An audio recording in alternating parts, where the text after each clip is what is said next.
Alors je m'appelle Ayad Ahmedi, j'ai 26 ans, je viens de Grande-Synthe, une petite ville près de Dunkerque dans le nord, à plus de 1000 km d'ici. Je suis actuellement en étude de game design, c'est-à-dire de conception de jeux, que ce soit jeux vidéo, jeux de société.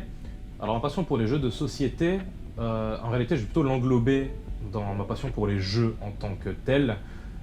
Et c'est quelque chose que j'ai en moi depuis que je suis tout petit, tout simplement parce que ma mère me faisait jouer à des jeux de société plus à but éducatif qu'autre chose en réalité, la connaissant et connaissant l'éducation qu'elle m'a donnée depuis que je suis tout petit. Et j'ai commencé à jouer à des jeux vidéo alors que je ne savais même pas lire honnêtement. Donc c'était pas forcément une expérience que je recommande pour l'éducation d'enfants.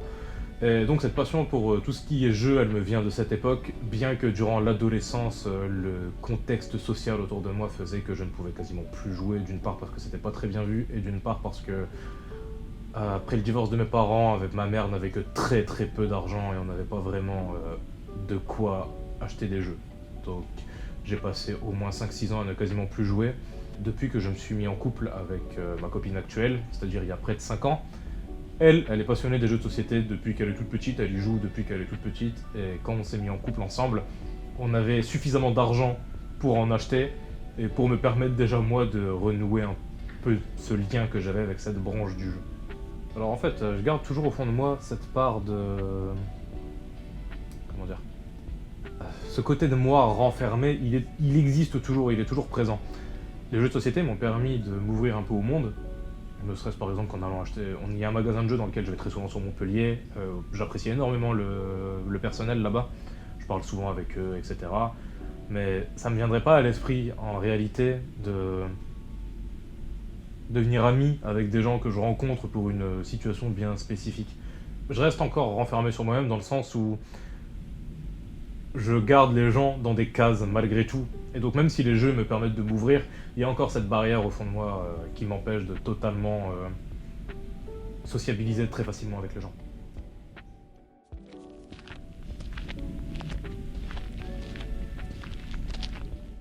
Dans cette école, je dirais que je me sens bien, simplement car j'ai l'impression enfin d'avoir trouvé quelque chose pour laquelle je suis fait, pour laquelle chaque jour quand je me réveille le matin, c'est pas une corvée d'aller soit au travail, soit du coup à l'école.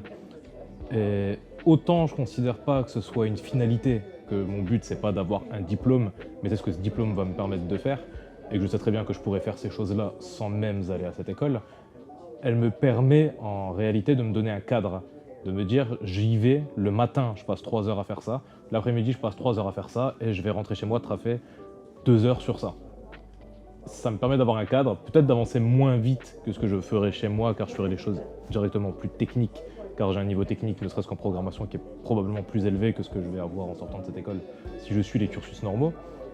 Mais j'avance petit à petit et au moins je suis sûr d'avancer, alors que si j'avais un travail comme un travail alimentaire dans l'alimentation ou quoi, c'est-à-dire même déjà ce que je fais actuellement pour payer mes études certains soirs, si je vivais que de ça avec un volume horaire plus gros, je suis pas sûr que je me formerais correctement au métier de game designer.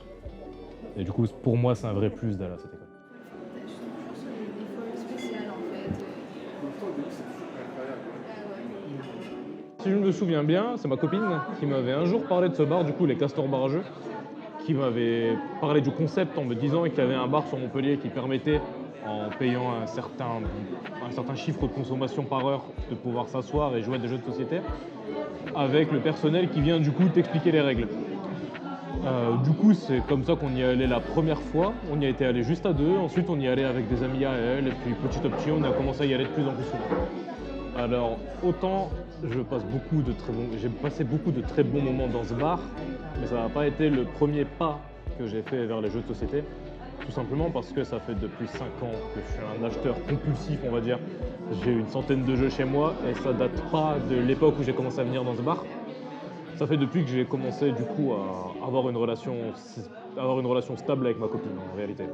Les jeux de société, j'y jouais quand j'étais petit avec ma mère, mais c'est surtout des jeux éducatifs, des jeux questions-réponses, ou des jeux auxquels on a tous joué, comme par exemple Monopoly, Docteur Maboul, etc.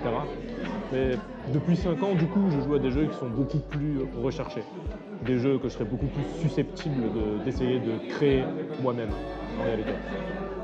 Alors, ce bar ne m'a pas permis de me faire de nouveaux amis, mais il m'a permis de renforcer les liens que j'avais avec certaines personnes que je connaissais de loin, notamment du coup des amis de ma copine, évidemment, parce que c'est surtout, comment dire, on va dire que c'est surtout elle la personne sociable parmi nous deux. Généralement, c'était surtout avec ses amis qu'on venait ici, et puis récemment, j'ai commencé à y venir aussi moi-même avec certains de mes proches. Et maintenant que je fais des études en plus dans la conception de jeux, je connais de plus en plus de personnes qui aiment bien les jeux de société. Connaître un bon bar à jeux, une très bonne occasion de renforcer les liens que j'ai avec ces personnes. Ah oui, non, clairement, avant j'étais assez sociable, mais c'était une sociabilité de façade, on va dire. C'est-à-dire que j'acceptais que les gens me parlent, je leur parlais quand j'avais besoin d'eux, mais quand je rentrais chez moi, ça s'arrêtait là, ils existaient quasiment plus pour moi. Maintenant, je vois un vrai intérêt à échanger avec les gens, à comprendre qui ils sont.